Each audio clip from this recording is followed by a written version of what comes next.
broadcasting live out of a basement in Appleton, Wisconsin. You're tuned into Fox Cities Core on WCZR Code Zero Radio. We're the show that gives you an opportunity to call in and be a part of the show. Our call-in line is 920-358-0795. Core. My next guest currently resides in San Francisco.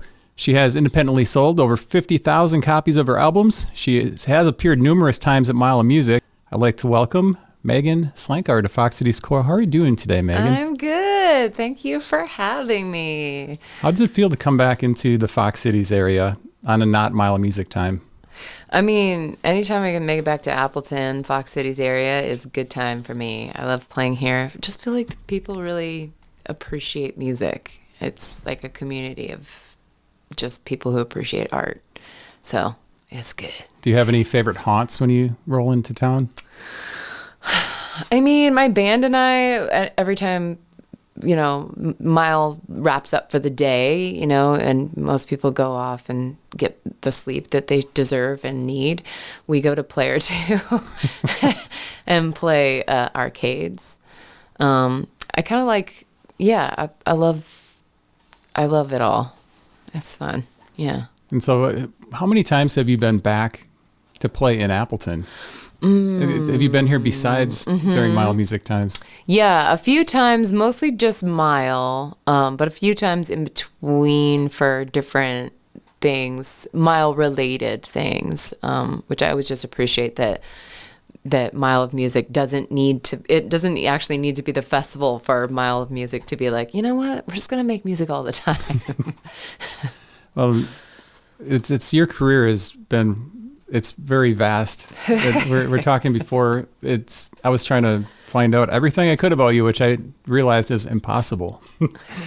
But let's kind of go back to when you started in music. Yeah. You have a TEDx talk out there, which I do. You lay everything out. And well, I'll let you talk about it, how you first fell in love with music. Well, first of all, the TEDx was maybe the most scary thing I've ever done in my entire life. Like, if I have a guitar on my lap or if I'm talking about music, I like to know that there's at least a guitar within around me. But like a full speech was not prepared for that. It's like maybe the most, terrifying. I'm glad I did it, but I'm glad it's over. I sort of talk about the beginning of my career was like I fell in love with the Beatles. I fell in love with the Beatles because my dad brought home a Beatles movie from the library, which they have like 5 movies on circulation. So anytime a new one would come in, like finally, we got one from this other little town sharing movies. They would just get it and we would just watch it regardless of what it was. We did not want to watch these 4, people from the 60s play their silly music. We didn't know who they were. We're all just little kids. And my dad put it on and immediately I was mesmerized. And I had wanted to be a veterinarian until I had seen that. And then immediately I was like, okay, no, I'm going to be a Beatle. Well, I think you said it was the particular Beatles film was Help. It was Help, yes. It was silly, but the music just grabbed me. One of the better Beatles movies, though, in my opinion. I don't know how you feel. I think it's probably one of the best one, actually. Yeah. Have you sat through Magical Mystery Tour? Yeah. Oh, yeah. I've sat through them all. So that got you interested in being a Beatle, but yes. Also learning to play an instrument. Yes. Yeah, I had played piano as a teenier kid. And I feel like sometimes you have to connect with it. Like, it wasn't that I didn't love music at that time. It was that I didn't love either piano or I didn't love the way it was being shown to me. So I didn't really connect with my teacher. And I remember asking my mom for guitar lessons once I decided I was going to be George Harrison at first. Now I want to be Paul McCartney. But I was going to be George Harrison, and I begged her, like, can I switch to guitar lessons? And she was like, sure, why not? And I remember my teacher was such this old guy. He was so old. He was 16. And I was like, he would be like, okay, he's this like responsible 16-year-old old man, and he's trying to show me like music theory, and all I wanted to do was play Beatles songs. He was like, well, okay, you have to learn how to play the guitar before you have to play the songs. Eventually he just relinquished control, and all we did was learn Beatles songs. So when did you start writing your own songs? I started writing my own songs at 13, and they were not good, but you got to start somewhere. Did you record any of those? I recorded them on cassette tape. That was the medium that was available to me at the time. Recorded them on my parents' cassette player. I remember like you could just like, I can't even remember how to do it, but was that the play and the record button at the same time? Yes, at the same time, yes. And I remember going through many, many, many tapes. And then at one point I switched to mini discs. Remember those? Yeah, I never used them though. Yeah, just such a waste of resources. So much plastic. Tons and tons of demo tapes, which I did digitize. I promised my mom I would not throw them away without digitizing, but I will never listen to them ever. So nothing good came out of those early songwriting sessions? I think the experience came out. And then I started recording my first album when I was 16. I released it when I was 18, and I did it at home with the help from my brother. We recorded it on Digital Performer, which was like a Pro Tools-ish sort of. And that was pretty new around that time, wasn't it? I think so. Yeah, I don't know. My brother was interested in recording, so he got it. He was the nerd who knew how to set it up, and I just went along with it. So what year was that first album released? Oh, that's a really good question. Was that 2001? Was that Lady is a Pirate? Yes. Yeah, it was 2001. Yeah, 2001. Okay. Yeah. What was the reception like when you released that? It was, we came pretty small towns. I think maybe it was 30,000-ish people when we were there. We lived in the outskirts. So the music community was small, but it was tight. We had this awesome music store called Main Street Music. And like, I just spent all my time there and met other musicians. It was kind of like the only, one of the only young like female singer-songwriters in the area, because there just weren't that many, people. But so I think it did relatively well. It's not the greatest album. It's certainly not recorded very well or not written very well, but I'm proud that I put it out, and I'm grateful for those songs. So let's dissect that comment. What makes you think that those aren't good songs? What's evolved that makes the newer songs superior to those first? Well, I like the fact that I can look back on them and both hold space for being grateful that they exist, because they kept me going, and I like that they represent a specific part of me and a specific time of me. But I also like that I can look back and go, oh, I would have changed X, Y, and Z, because if I was like, oh, they're perfect, then it means that I haven't learned anything. And I want every album, I want to be able to look back and be like, I'm proud of you, and I'm glad that I know more now. And I think, like, now I understand a little bit more about, like, I don't know, the structure of a song, or even just knowing my own emotions and feelings, and melody. I understand melody a little bit better. But there's some things that I can even go back and maybe learn from older Megan, like, keep it simple, stupid. But that's fine.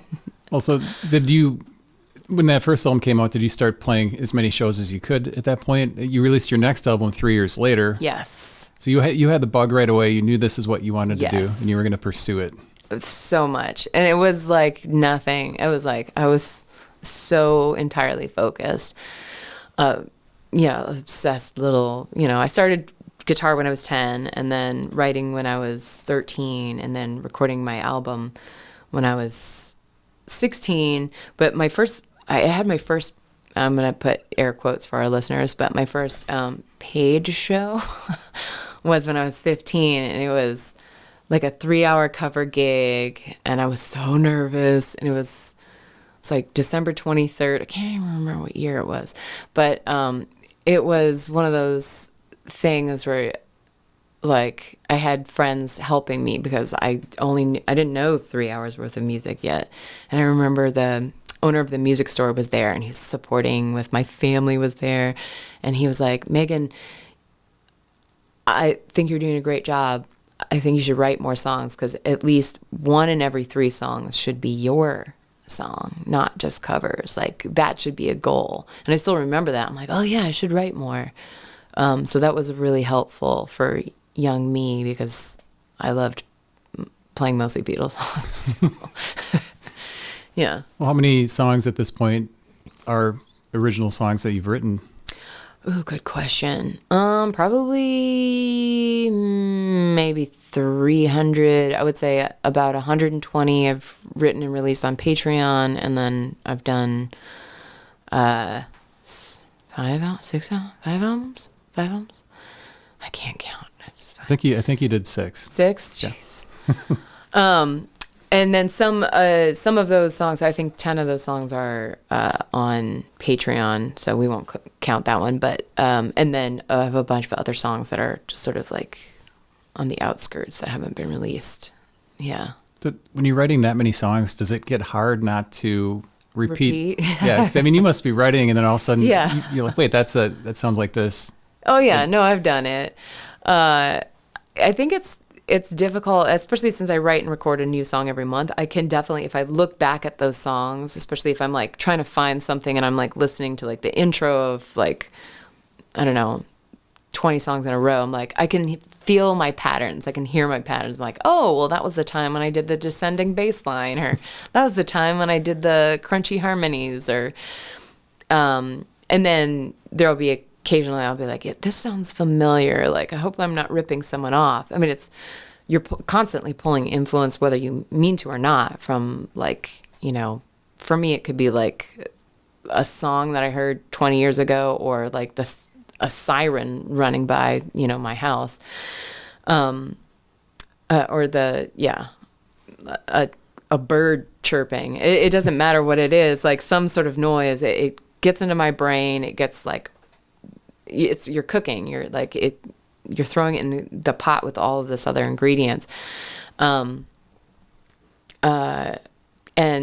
it's, my mind popped into there's a Glenn Phillips song, which I can't remember, but the music video is this amazing music video, where he's throwing all of these ingredients in this big pot and stirring it up with a spoon, but he's throwing in all sorts of things. I'll just see if I can find it, because you should look it up. That's what, to me, songwriting is like.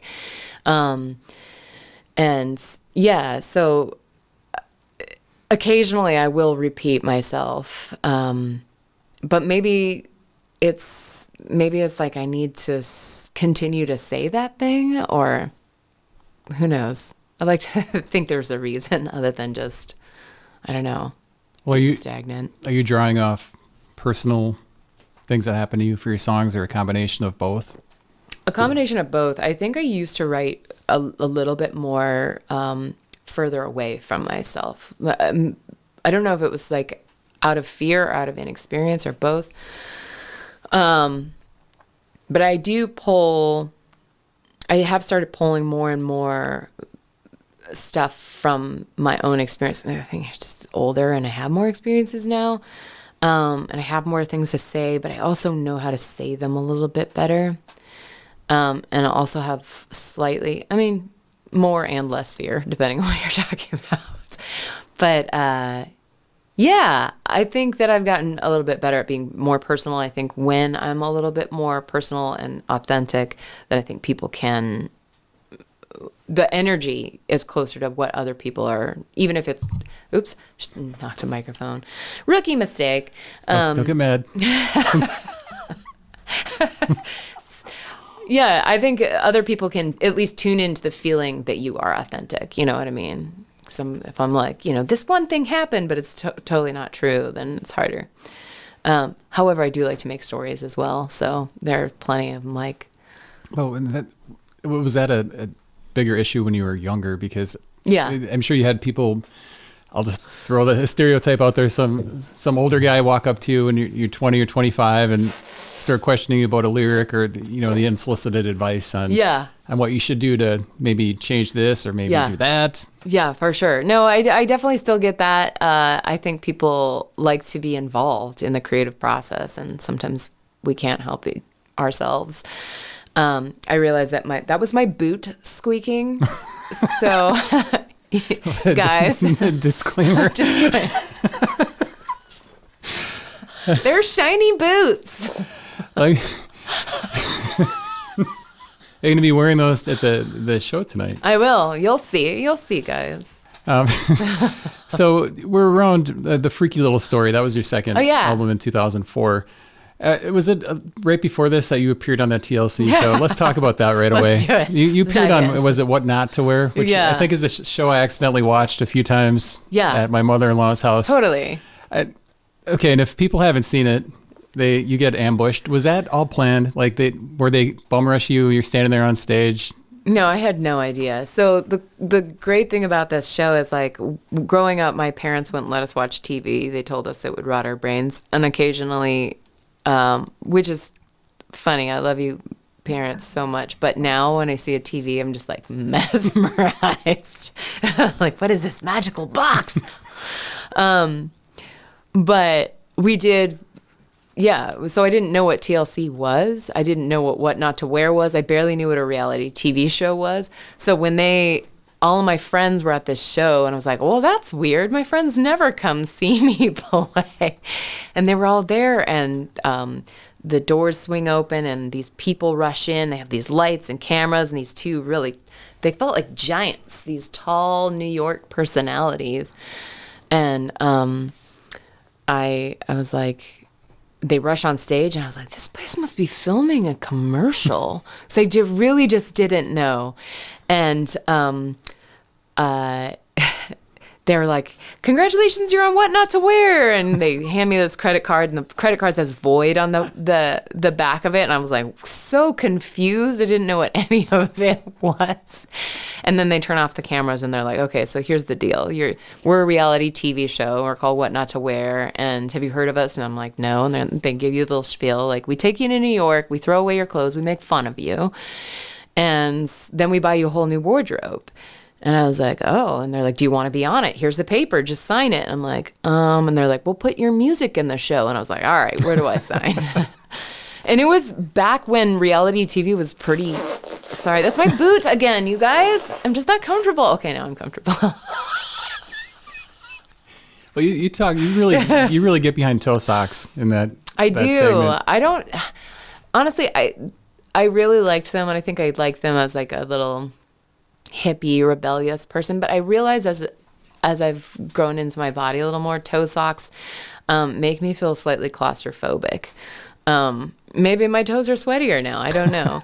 But back in the day, that was one of the reasons they put me on the show, is because they're like, this is not fashionable. I think toe socks are cool. They're like little hugs for your feet.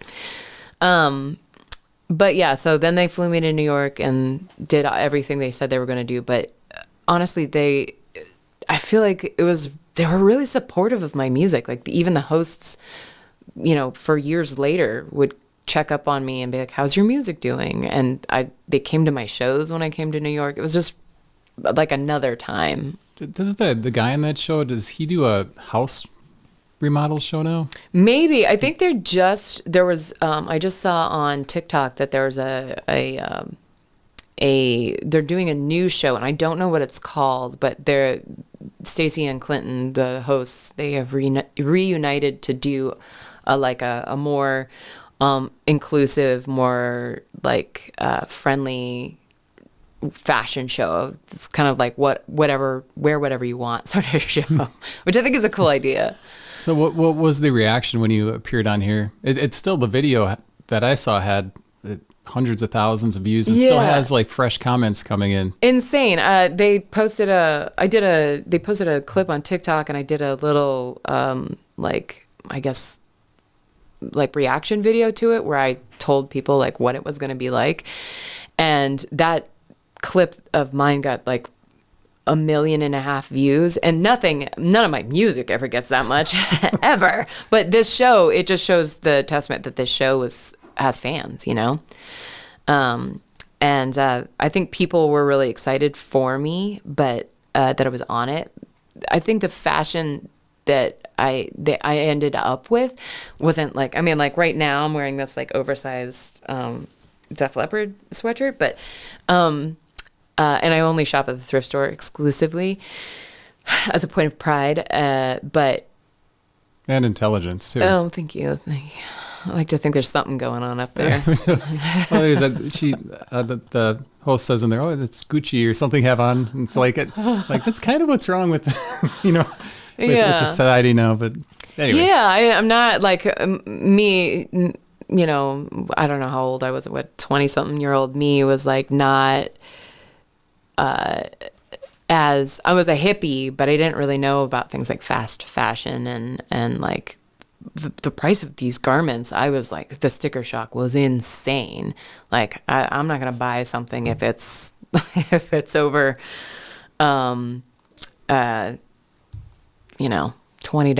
or whatever at the thrift store.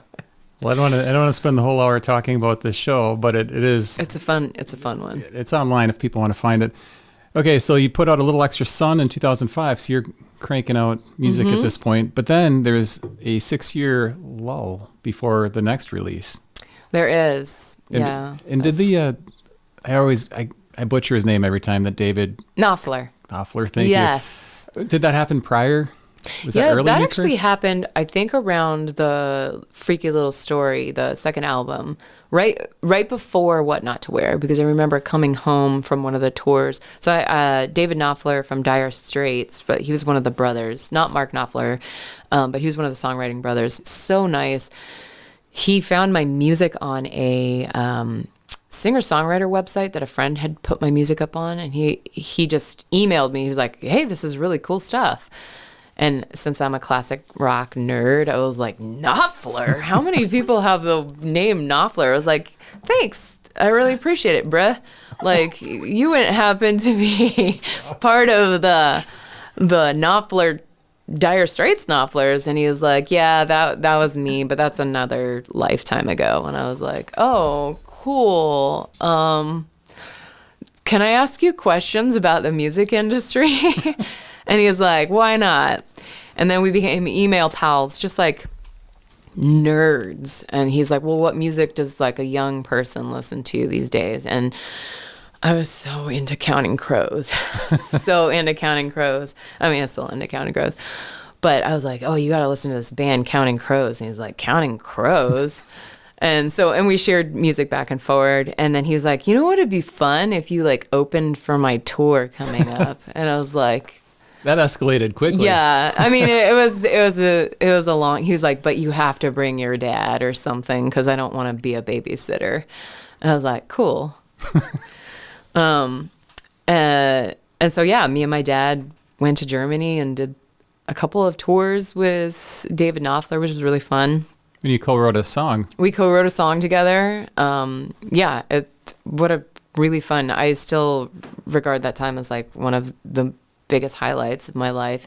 I learned so much. He's such an incredible mentor and an amazing songwriter. So I learned a lot about songwriting. I think that's when my songwriting began to shift a little bit away from like the theoretical, like, oh, here's a figurative thing, to more of like, here's a little bit more like literal.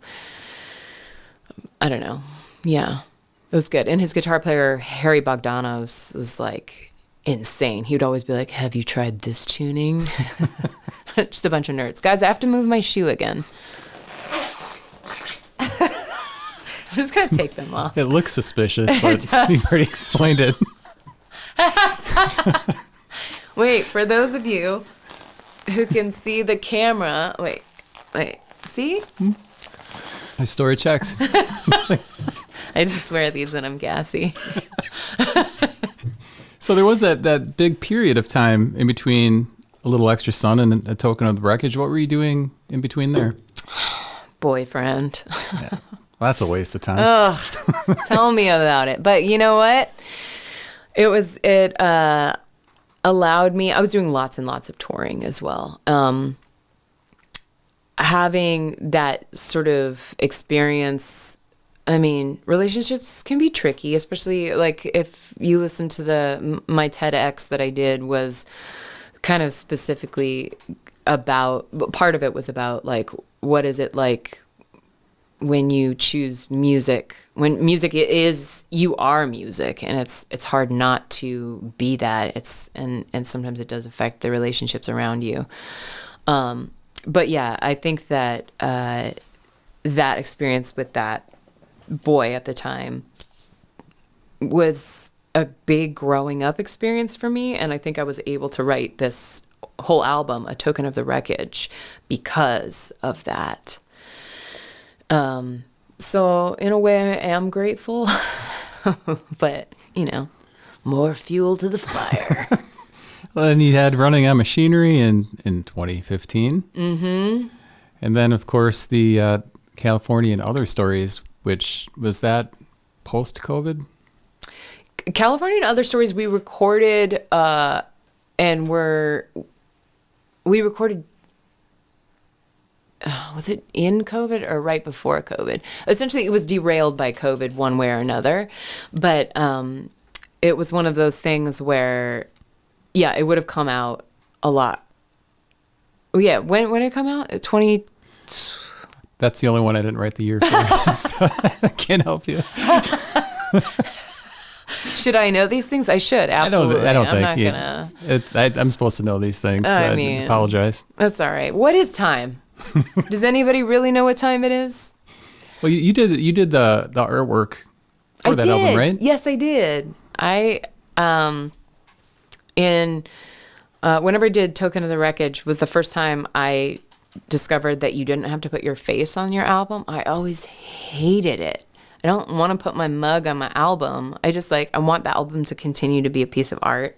And I have lots of people be like, well, how will people know that it's yours? And I'm like, well, I guess I'll have to tell them. I just don't want my face on my album. I don't know why. So I found an artist to do both A Token of the Wreckage and the album after it, Running on Machinery. And he's an amazing artist, media artist in San Francisco. But then I was like, well, it's fun. I love supporting other artists, but I also love drawing. And so I just had this, I draw on my iPad with a pencil. And it's really fun. So I just draw all the time. And I had been drawing album artwork for my Patreon creations, a monthly single. So I was like, maybe I could draw one for my album. And I just pictured it being a vinyl, like a big, and I was like, I don't even want a title on it. I just want it to be a picture. And it's really, really fun. And I like the fact that it can just be like a statement in its own right. And then of course, when you turn it over, the vinyl is all handwritten text, which if I were to do it over again, I don't know if I would do that because it took forever. And I did so many misspells. There's so many errors on the back of that album. But, Are people still pointing out these errors to you, or has anybody even noticed? No, I think the one that's the worst is I thanked one of my best buddies, and his name is Christopher, and I spelt Christopher wrong. It was just an accident, because you're constantly smooshing the text and readjusting the text and size. I forgot the H. Oh. Christopher, I don't know. Well, you've designed T-shirts as well for bands, yeah. And then you've done voiceover work. Yes, you've done a lot of stuff. I mean, do you feel that you're constantly moving? Do you ever sit and relax? No, I don't. I think I don't. I feel kind of awkward when I'm just sitting, or guilty. I feel guilty for not working. But I also I love creating things. And so I think, and also as a kid, went back when I wanted to be George Harrison, that was the thing that I pictured. I was going to be a lead guitar player for a band.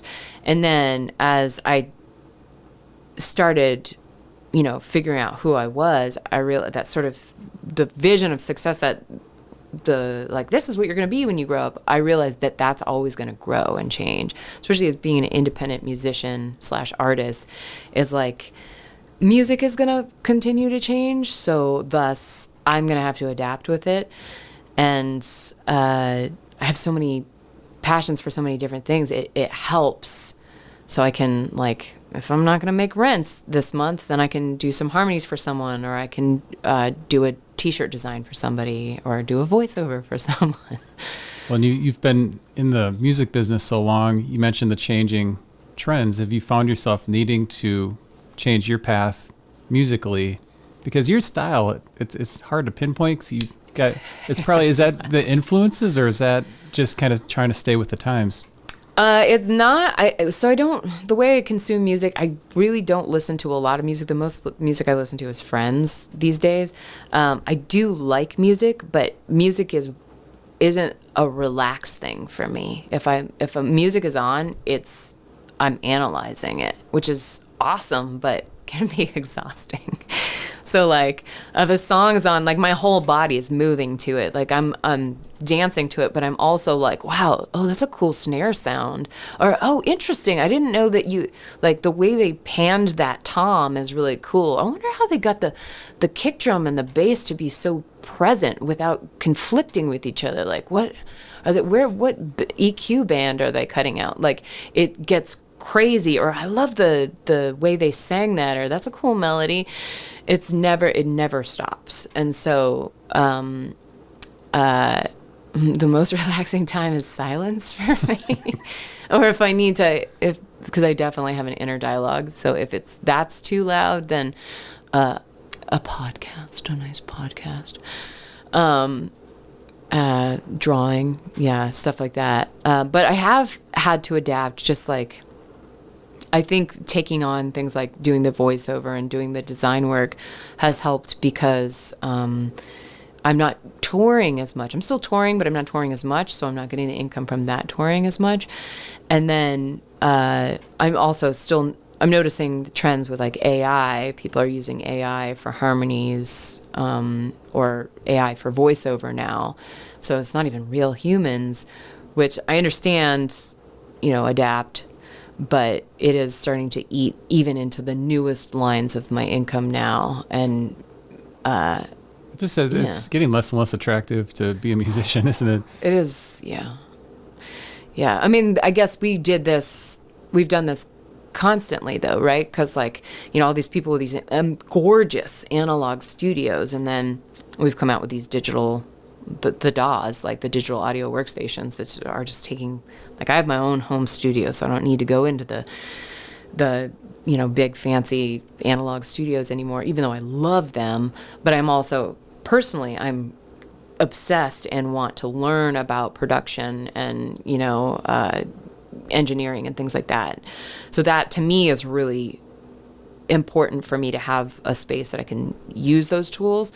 But I do see, like, for people who aren't even really interested in the recording side and just want to record, things are so easy now that you don't even have to know about it, and you can make an album.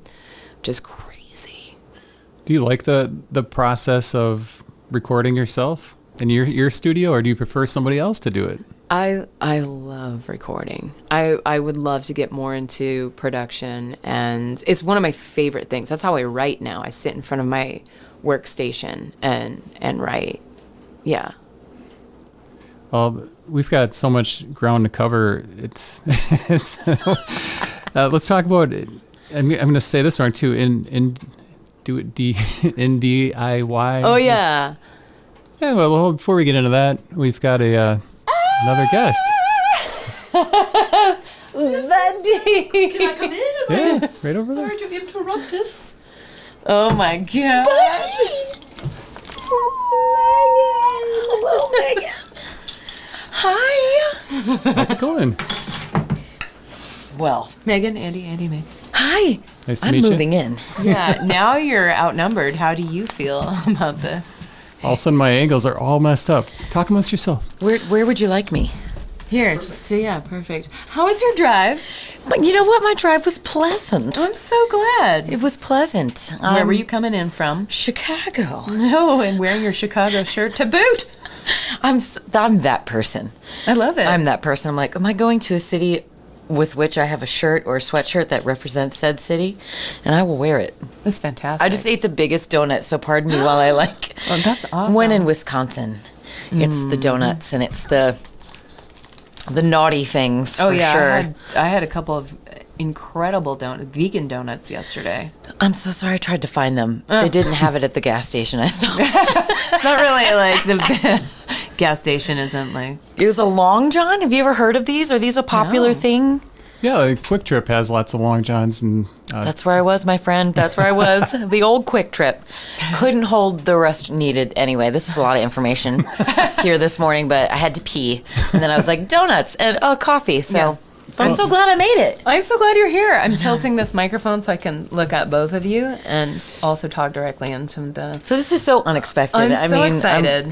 Wasn't sure when I was gonna, get to be in your presence again, Miss Meaghan Slankard. well, the two of you have something going on tonight. Now it's probably good, or not tonight, but Yeah. later this evening. Yeah. Now might be a good time to tell everybody what that is. Yeah, Megan, do you want to introduce yourself? Yeah, that's Oh yes, hello. My name is Meaghan Farrell, and I'm back in my favorite city. Really, honestly, outside of Appleton, and this is where Mile of Music lives and breathes, and it's where we met Yeah. and became friends. Yeah. you and met at the Mile of Music. we sure did. We met before. Yeah. Megan met Megan on we met online.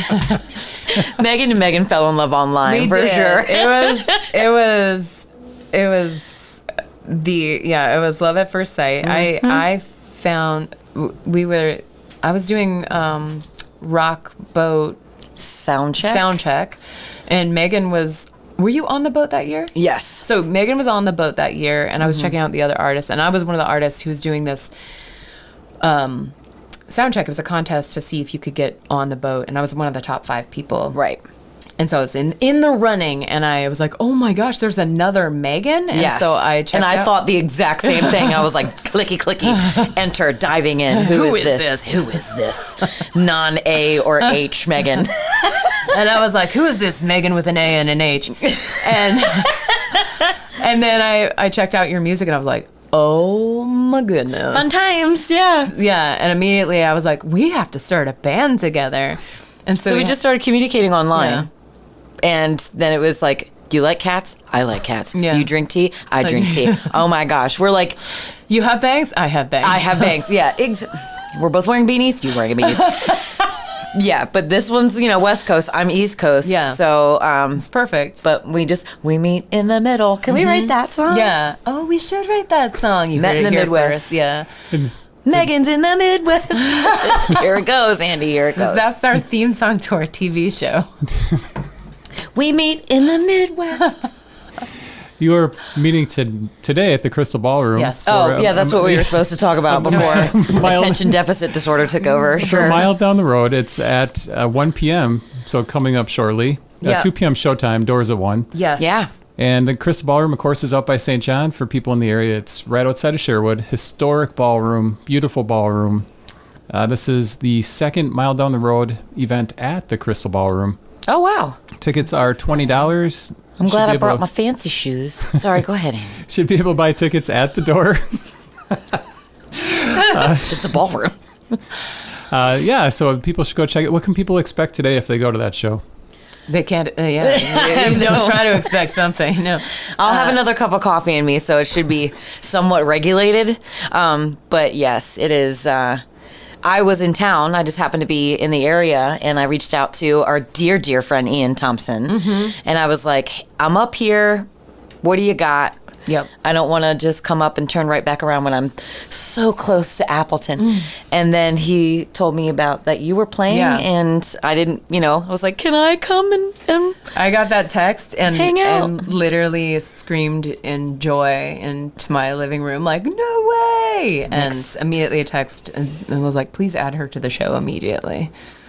I'm so excited that we get to do this. So are you going to be doing separate sets? Or Well, I mean, it's gonna be some magic, yeah. No, we don't want to ruin the surprises. No, I'm just kidding. Yeah, I mean, We haven't discussed it. I know.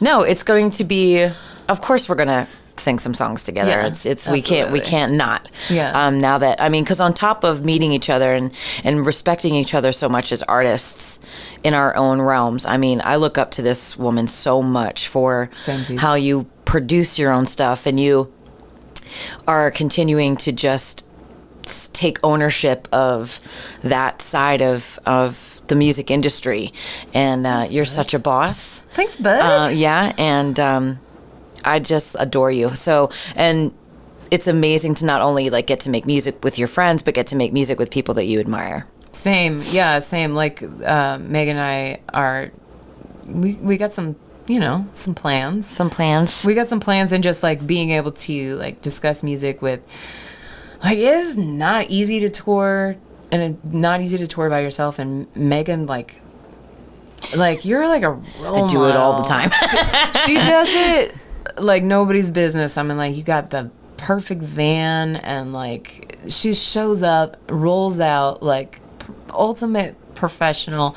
I And just say yes to everything. She's just, but the cool thing That's is really what it is. I think that's incredible. Like, we've met a couple times for different, we don't get to see each other all the time, but if we know we're going to be at a show together, we'll plan in advance. Hey, do you want to like do some writing, or do you want to do XYZ? And the thing that I've learned about Megan is like, you commit, like, there's no better one-take wonder than Meaghan Farrell. Oh, No, my it's so gosh. true. Like, listening back to some of the demos that we've made together, just being like, what is this voice? Like, I did listen to Sick. our jam that we're practicing, Yeah. Led to Treacherous Things today.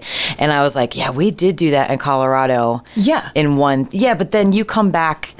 I get out what I need to get out for you to then Yeah. take and do your magic on it. And then she'll send it back to me.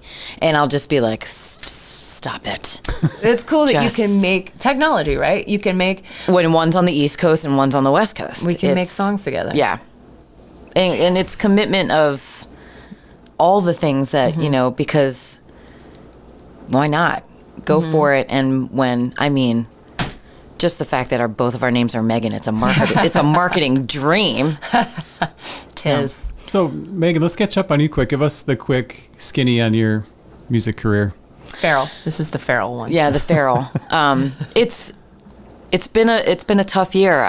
It's been a good year, and then full of such highs and such lows. My dad recently passed away. My mom was going through some health issues too, and I'm now back in the being fully independent artist. I have a wonderful booking agent that is an amazing female in the industry as well. And I had an album to put out amidst all of that grief, and it came out just recently in August. And so it's called Motherland, and it's on Spotify. It's out there in the world. So, and I didn't tour as much this year because I wanted to be home with family, and but at the same time, I get to birth another music baby, and I hope people are listening to it. I haven't really been,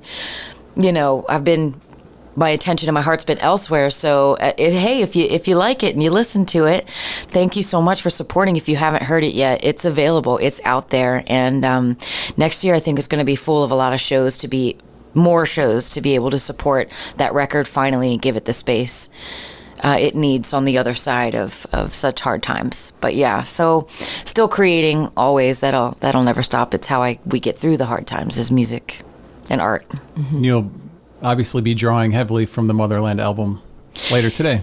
For sure. Yeah, that came from moving back in with my mother during the pandemic.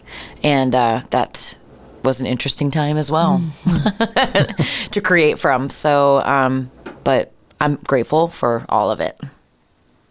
Can I say, Slankard here, can I say that album, you cannot listen to that album without being like, I feel like it like tears you apart, like pulls you apart, and like in the best way, and builds you back together. Like, I cannot listen to that album without crying. It's and feeling powerful.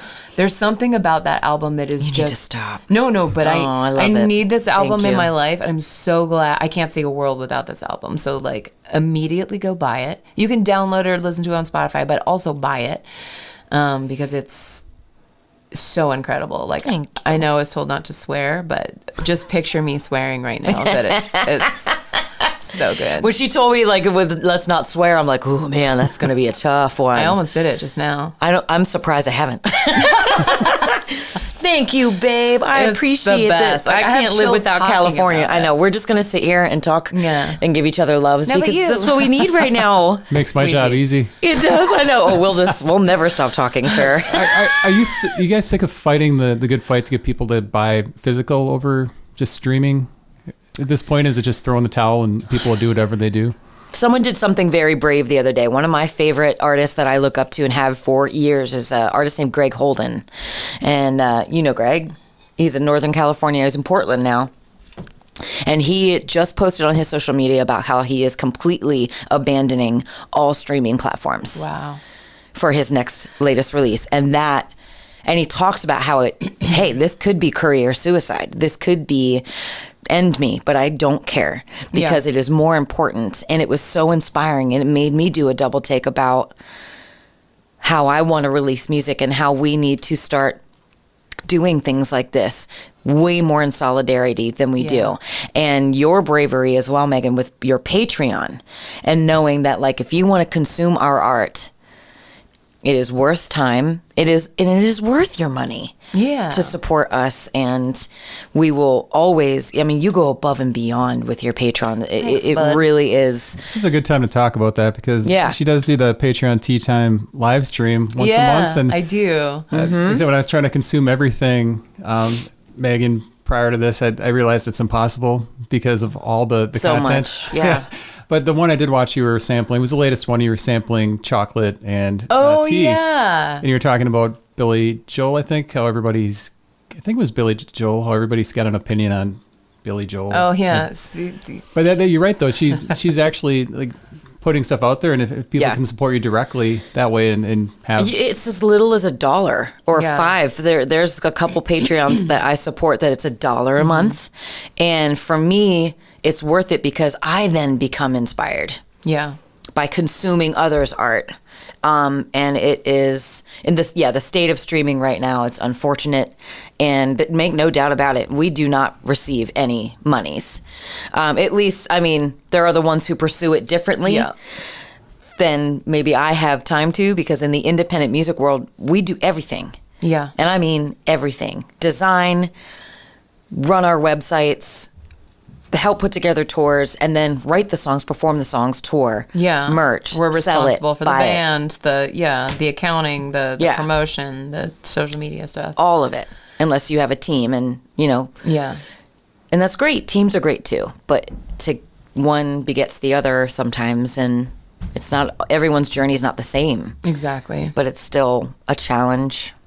Yeah, and for those who don't know what Patreon is like it's just I always say it's sort of like the Netflix. It's like a subscription service to a particular artist. So if you like a particular artist, like the Accidentals, they're a mile favorite, then you can subscribe directly to their Patreon, which is essentially cutting out all of the noise. So like if you were to post something on social media, then you would kind of get lost in, not even all your fans would get it because you get lost in the algorithm. Or if you were to post something, you get immediately, it just disappears. Yeah, it's like a drop in the ocean. Yeah, But that's why email lists are still so important. So important. Because They're it's coming going back. directly to Yeah. them.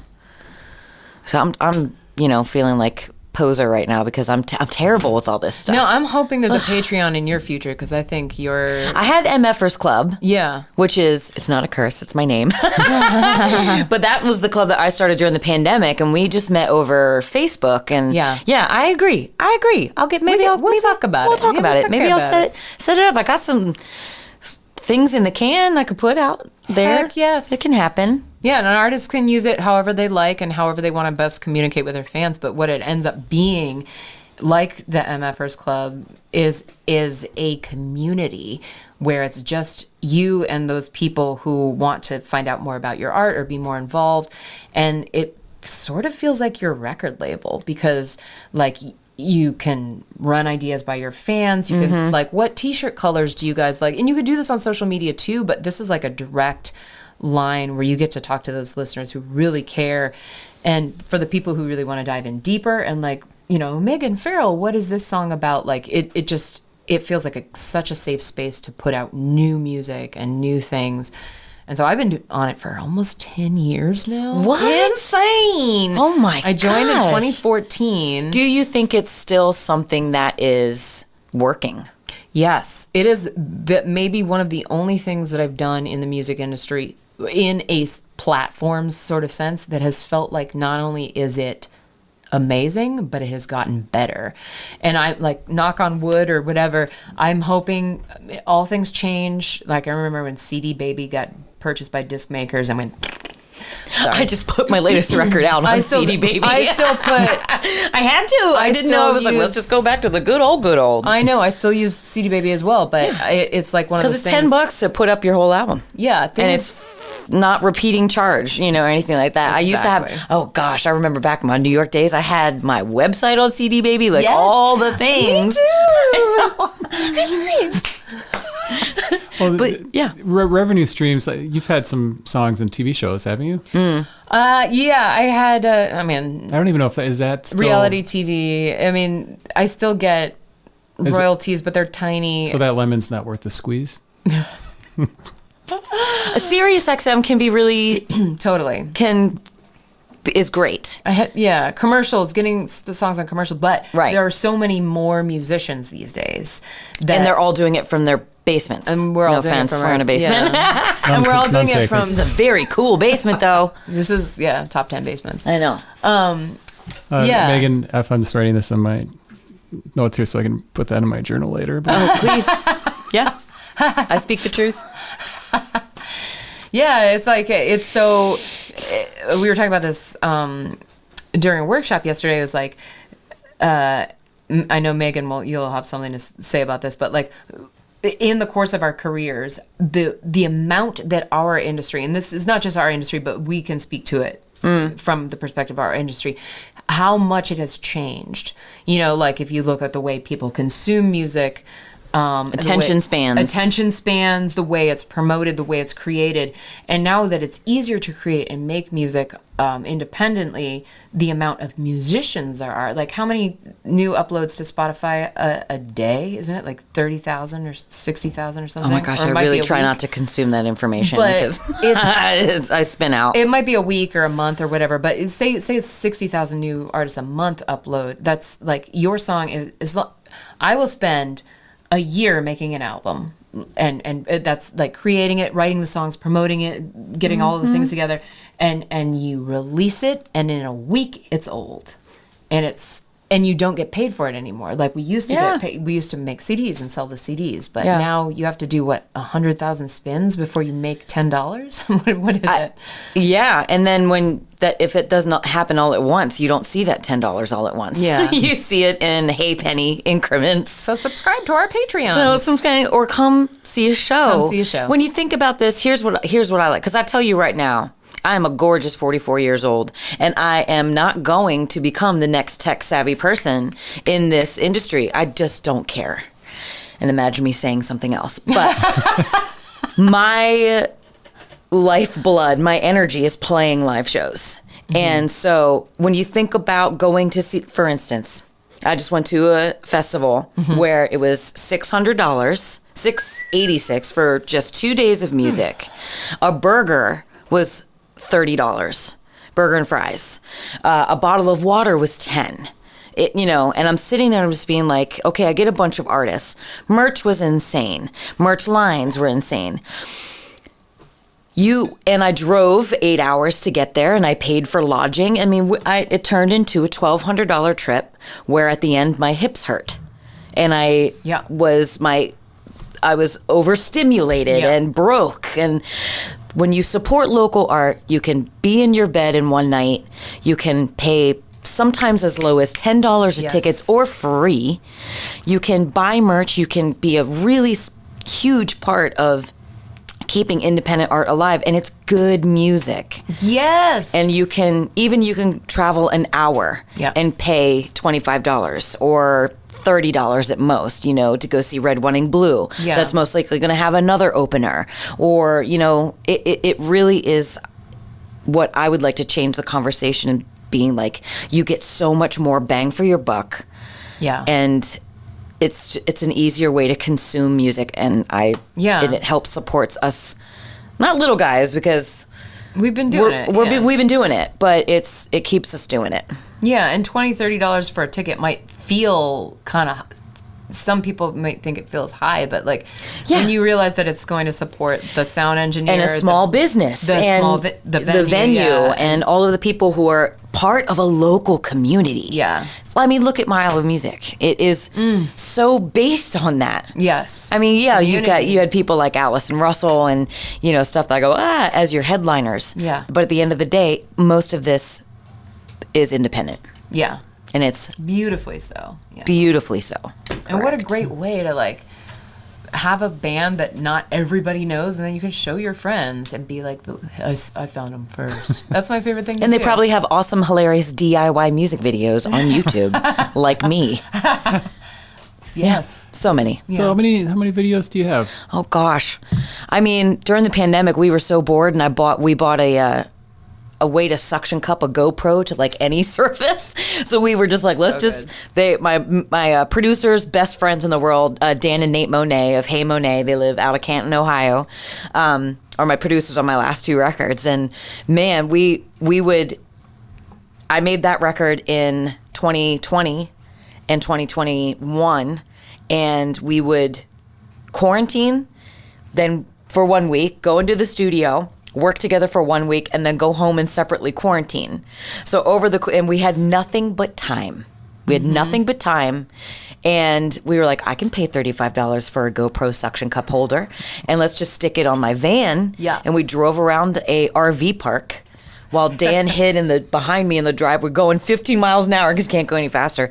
And we filmed the music video for Just Me. And then, what was the other? Oh, just recently, I went to a Meijer grocery store outside of Canal Fulton, Ohio. Chef's kiss. Chef's kiss. This place is huge. During regular business hours, and we stuck an iPhone on a shopping cart, and on my friend Sean McArdle film it behind, and then his daughter, whose name is also Megan, was on the lookout for customers in aisles, and we went and filmed.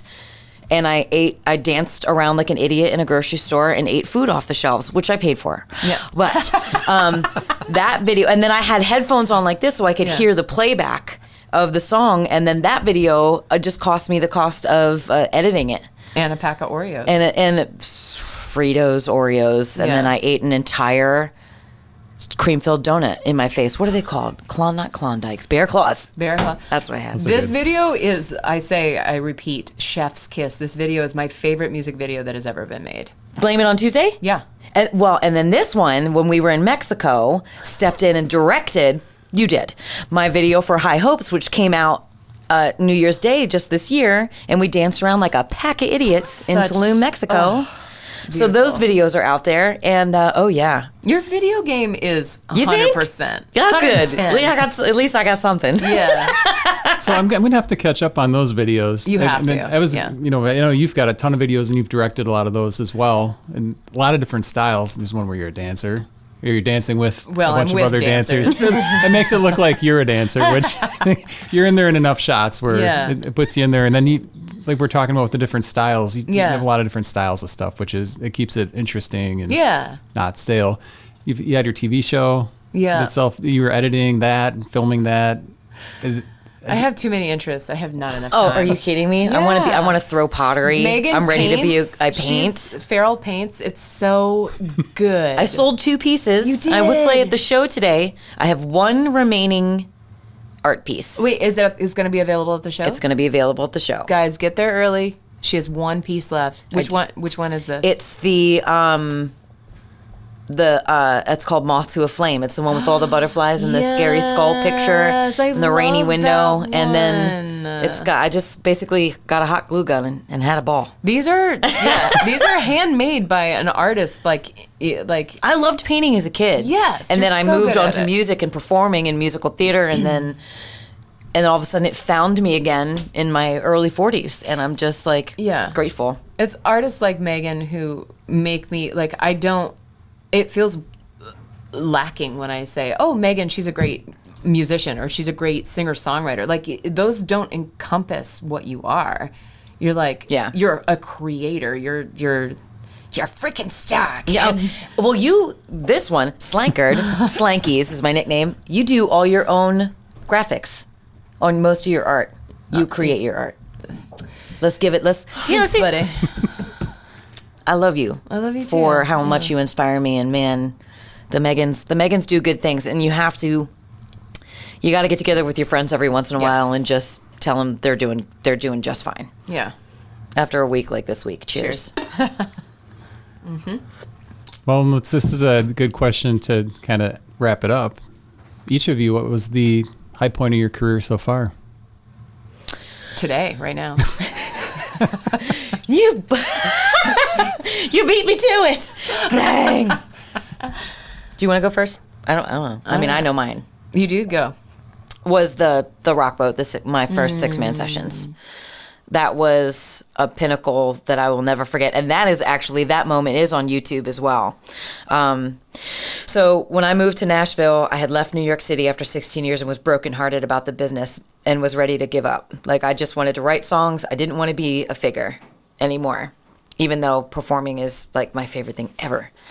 And I met up with a dear friend. We met each other. She's a singer-songwriter named Amy Gerhartz, and she's amazing. We became besties, and I became her backup singer. And she was on the Rock Boat 2020. So this was January of 2020, before all the stuff. Couple months before that, 6-Man does a thing called 6-Man Sessions, where several artists that are going to be on the Rock Boat go on another previous boat, write and record a full-length album on that boat, and then perform it on the Rock Boat. Amy didn't want to do it, and she said, why don't you have Meaghan do it? Because this is what it takes. This is what I mean, friends supporting friends. Yes. And I knew it would change my life. And I went on this boat. I still was cleaning houses on the weekends and cleaning houses for a living at the architectural firm I worked at, and didn't feel like I was doing much else. And I get this opportunity, and I wrote 3 songs, and I wrote this song called Ready to Go, and I performed it on the boat and got a standing ovation. And it's what every performer dreams of. Yeah. Not a standing ovation per se, but that moment where everything just clicks and every audience member and you have made that you're on the same level, you have synced energies, and you have a live musical moment together. Yeah. And everyone felt it, I felt it, and I got this standing ovation, and it changed my life completely. I walked off that boat with a fan base of my mom at the time, and then all of a sudden I had 3,000 people all in my corner, and I haven't looked back since. So that moment will forever be my highlight of my career, for sure. Yeah, that's a good one. Special community. The change, like the trajectory change, is really cool. Like a rocket. Yeah. It was nuts. Yeah, I think for me, I mean, like, it's hard to pick one thing because I feel like... And meeting you. And meeting you. Sorry, I just had to say it. It's hard to pick one thing, but I think, more recently, I think one of the just fun, crazy experiences I had was touring with Toad the Wet Sprocket. I've toured with them before in 2018. It's called Chasing the Bus, when you're in your van and you're following their... And I had a band, so we couldn't fit on their bus. But this time, last year I did solo, and they had an extra bunk, so they're like, come hang with us. It was just really fun to feel like a part of the family and like just roll in with those guys. And just the amount of knowledge, information that they shared about touring and their life was just there, so incredibly generous.